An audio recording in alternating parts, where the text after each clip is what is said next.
The Monkey's Paw by W. Jacobs. Read by Ruth Elizabeth Channerin. Part 3. In the huge new cemetery, some 2 miles distant, the old people buried their dead, and came back to a house steeped in shadow and silence. It was all over so quickly that at first they could hardly realize it, and remained in a state of expectation, as though of something else to happen, something else which was to lighten this load, too heavy for old hearts to bear.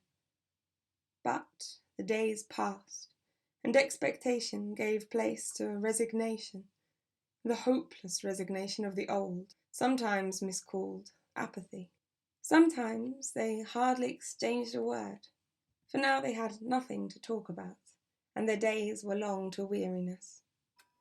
It was about a week after that the old man, waking suddenly in the night, stretched out his hand and found himself alone. The room was in darkness, and the sound of subdued weeping came from the window. He raised himself in bed and listened. "Come back," he said tenderly. "It will be cold."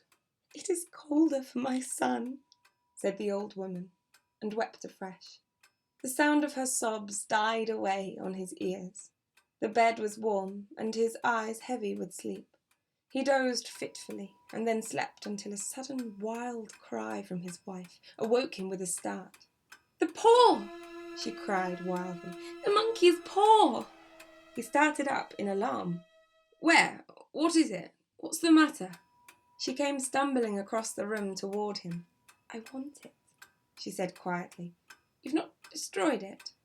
"It's in the parlour, on the bracket," he replied, marvelling. "Why?" She cried and laughed together, and bending over, kissed his cheek. "I only just thought of it," she said, hysterically. "Why didn't I think of it before? Why didn't you think of it?" "Think of what?" he questioned. "The other 2 wishes," she replied rapidly. "We've only had one." "Was that not enough?" he demanded, fiercely. "No!" she cried triumphantly. "We'll have one more. Go down and get it quickly, and wish our boy alive again." The man sat up in bed and flung the bedclothes from his quaking limbs. "Good God, you are mad!" he cried, aghast. "Get it!" she panted. "Get it quickly, and wish! Oh, my boy, my boy!" Her husband struck a match and lit the candle. "Get back to bed," he said unsteadily. "You don't know what you are saying." "We had the first wish granted," said the old woman feverishly. "Why not the second?" A coincidence," stammered the old man. "Go and get it and wish," cried his wife, quivering with excitement. The old man turned and regarded her, and his voice shook. "He has been dead 10 days, and besides I would not tell you else, but I could only recognize him by his clothing. If he was too terrible for you to see then, how now?" "Bring him back," cried the old woman, and dragged him toward the door.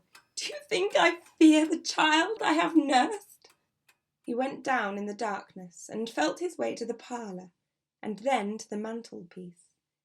The talisman was in its place, and a horrible fear that the unspoken wish might bring his mutilated son before him ere he could escape from the room seized upon him, and he caught his breath as he found that he had lost the direction of the door. His brow cold with sweat, he felt his way round the table and groped along the wall until he found himself in a small passage with the unwholesome thing in his hand. Even his wife's face seemed changed as he entered the room.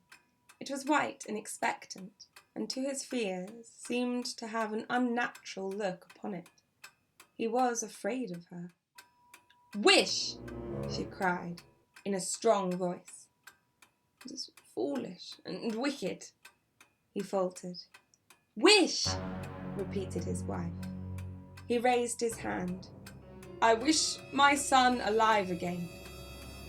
The talisman fell to the floor, and he regarded it fearfully. Then he sank trembling into a chair as the old woman, with burning eyes, walked to the window and raised the blind. He sat until he was chilled with the cold, glancing occasionally at the figure of the old woman peering through the window. The candle end, which had burned below the rim of the china candlestick, was throwing pulsating shadows on the ceiling and walls until, with a flicker larger than the rest, it expired. The old man, with an unspeakable sense of relief at the failure of the talisman, crept back to his bed, and a minute or two afterward the old woman came silently and apathetically beside him. Neither spoke, but lay silently listening to the ticking of the clock. A stair creaked, and a squeaky mouse scurried noisily through the wall.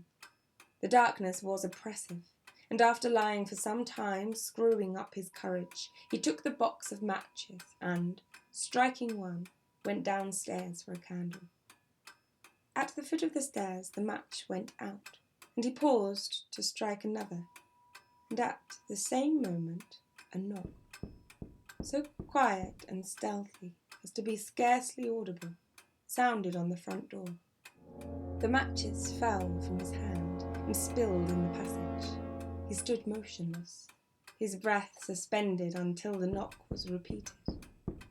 Then he turned and fled swiftly back to his room and closed the door behind him. A third knock sounded through the house. "What's that?" cried the old woman, starting up. "A rat," said the old man in shaking tones.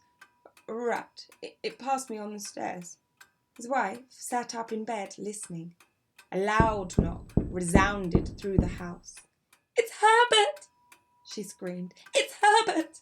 She ran to the door, but her husband was before her, and catching her by the arm, held her tightly. "What are you going to do?" he whispered hoarsely. "It's my boy! It's Herbert!" she cried, struggling mechanically. "I forgot it was 2 miles away. What are you holding me for? Let go! I must open the door." "For God's sake, don't let it in," cried the old man, trembling. "You're afraid of your own son," she cried, struggling. "Let me go. I'm coming, Herbert. I'm coming." There was another knock, and another.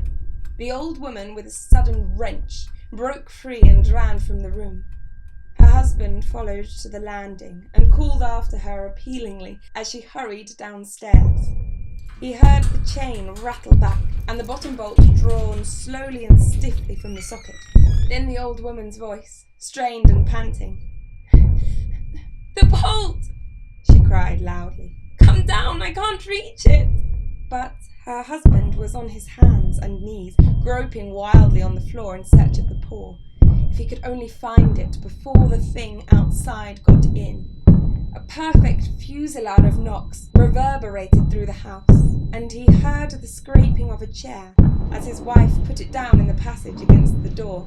He heard the creaking of the bolt as it came slowly back, and at the same moment he found the monkey's paw and frantically breathed his third and last wish. The knocking ceased suddenly, although the echoes of it were still in the house. He heard the chair drawn back and the door opened. A cold wind rushed up the staircase, and a long, loud wail of disappointment and misery from his wife gave him courage to run down to her side, and then to the gate beyond. The street lamp, flickering opposite, shone on a quiet and deserted road.